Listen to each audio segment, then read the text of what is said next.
नमस्कार दोस्तों। 3 मई 2023 को जब मणिपुर हाईकोर्ट ने अपने एक अहम फैसले में मणिपुर सरकार को आदेश दिया कि वह 4 हफ्ते के अंदर केंद्र को एक अनुशंसा भेजे जिसमें मैतेई यानी मेती समुदाय के लोगों को एसटी कैटेगरी में शामिल करने की अनुशंसा हो। इसी फैसले के बाद मणिपुर की हिंसा भड़क गई थी। एक प्रेस कॉन्फ्रेंस में हमारे गृह मंत्री अमित शाह ने भी इस फैसले को ही मुख्य वजह माना था।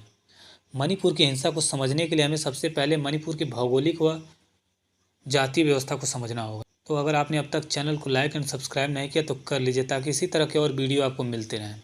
मणिपुर भारत का एक पूर्वोत्तर राज्य है जिसकी राजधानी इम्फॉल है। यहाँ की कुल आबादी लगभग 28 लाख है। यहाँ कुल 16 जिले हैं जिसमें 60 विधानसभा सीट तथा मणिपुर के 2 लोकसभा व 1 राज्यसभा सीट आती है। अन्य राज्यों से अगर मणिपुर का भौगोलिक स्थिति की काफ़ी अलग है। मणिपुर एक पहाड़ी राज्य है जो चारों ओर से पहाड़ों से घिरा हुआ है। बीच में घाटी है। मणिपुर में 90% भाग पर पहाड़ी इलाके हैं, वहीं बीच में घाटी लगभग 10% है। किंतु मणिपुर की 60% से अधिक आबादी इसी घाटी में रहती है।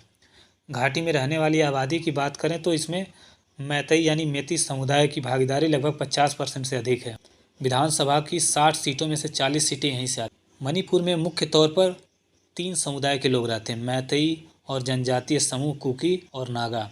पहाड़ी इलाकों में कुकी, नागा समेत अन्य जनजातियों के लोग रहते हैं, जबकि इम्फाल घाटी में बहुसंख्यक मैतेई लोग रहते हैं।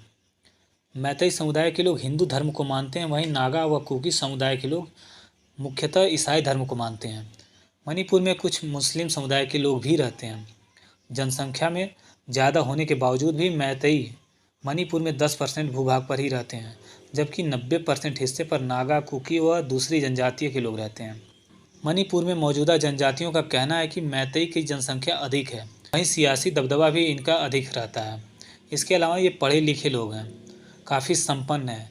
इसके बाद भी अगर मैतेई समुदाय को जनजातीय का दर्जा दिया जाता है तो इससे हमारे लिए नौकरियों के अवसर कम हो जाएंगे। वहीं दूसरा और सबसे बड़ा मुख्य कारण मुख्यमंत्री एन बीरेन सिंह की सख्ती को माना जा रहा है।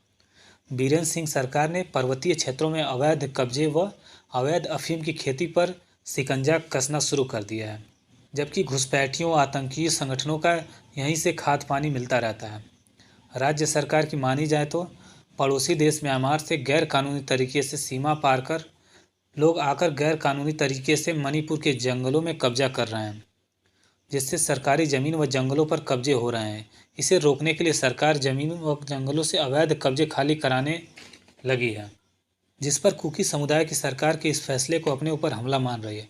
दरअसल म्यांमार के शरणार्थियों और कुकी वंशावली का इतिहास साझा रहा है।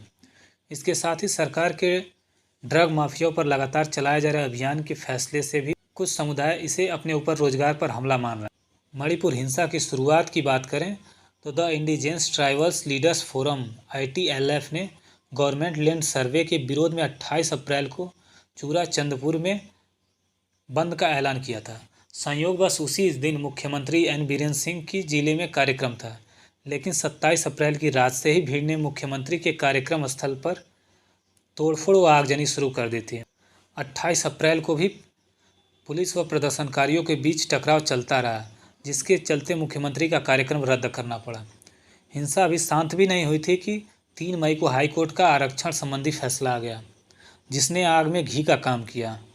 इसी के चलते यह संघर्ष जातीय संघर्ष में बदल गया। एक तरफ मैतेई समुदाय के लोग तो दूसरी तरफ कुकी व नागा समुदाय के लोग आ गए। स्थिति इतनी बिगड़ गई कि जिसके चलते 8 जिलों में इंटरनेट सेवा बंद करनी पड़ गई, साथ में कर्फ्यू लगाना पड़ गया। इतना ही नहीं, उपद्रवियों को देखते ही गोली मारने तक का आदेश पारित करना पड़ गया। स्थिति काबू में करने के लिए पुलिस के साथ साथ आर्मी और असम राइफल्स को भी उतारना पड़ा। न्यूज़ एजेंसी PTI की रिपोर्ट के मुताबिक अब तक सैकड़ों लोगों ने अपनी जान गंवा दी है। हज़ारों लोगों ने मणिपुर से पलायन तक कर लिया है। वहीं 10 से 15 हज़ार लोगों को सुरक्षित आर्मी कैंप में रखा गया है।